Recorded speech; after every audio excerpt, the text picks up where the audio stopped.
మద్యం స్కామ్ అంటూ అక్రమ కేసులు పెట్టిన కూటమి ప్రభుత్వం కేసును కూడా తప్పుడు మార్గంలోనే నడిపిస్తోంది. కేసిరెడ్డి డబ్బంటూ 11 కోట్లను తెచ్చిన సిట్ అధికారులు వాటితో డ్రామాను రక్తి కట్టించాలి అని చూస్తున్నారు. బ్యాంకులో డిపాజిట్ చేసిన ఆ నగదును విడిగా ఉంచాలి అని ఏసీబీ కోర్టు ఆదేశించింది. నగదుకు సంబంధించిన డీటెయిల్డ్ పంచనామా కోర్టుకు సమర్పించాలి అని కూడా ఆదేశించింది. ఏపీ మద్యం అక్రమ కేసులో సిట్ అధికారులు క్రైమ్ థ్రిల్లర్ సినిమా చూపిస్తున్నారు. సరికొత్త కుట్రలకు తెరతీస్తున్నారు. ఇది అక్రమ కేసని, అసలు మద్యం కుంభకోణమే లేదని ఇందులో అరెస్టైన వారు తొలి నుంచి చెబుతూనే ఉన్నారు.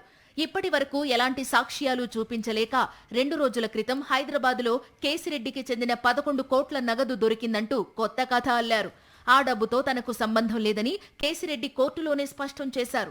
గత ఏడాది జూన్లో తాను ఇచ్చానని చెబుతున్న ఆ నగదు సీరియల్ నంబర్లు వీడియోగ్రఫీ తీయించాలని, అవి ఎప్పుడు ముద్రించినవో తెలుస్తాయని కేసిరెడ్డి చెప్పారు.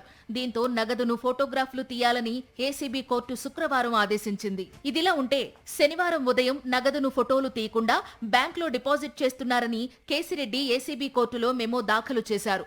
11 కోట్ల నగదును సీరియల్ నెంబర్లు వీడియోగ్రఫీ చేయాలని పిటిషన్లో కోరారు.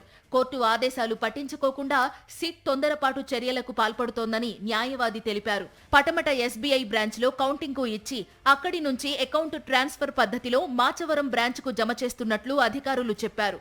అయితే కౌంటింగ్ ఇంకా కొనసాగుతున్నందున మద్యం పేరుతో ఉన్న 11 కోట్ల నగదును ఇతర నోట్ల కట్టలతో కలపవద్దని బ్యాంకుకు ఏసీబీ కోర్టు ఆదేశాలు జారీ చేసింది.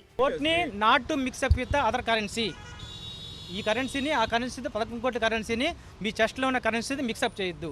అలాగే సపరేట్ పంచనామా జరపండి. సపరేట్ ఒక్కొక్క నోటు కూడా నోట్ నెంబర్స్ కూడా నోట్ చేసుకోమన్నారు. అది బ్యాంకుకి అప్పచెప్పామంటున్నారు. బ్యాంకుకి ఇన్ఫార్మ్ చేసాం మేము. భద్రత సంబంధించి బ్యాంకు వారి ఆధీనంలో ఉన్నాయి.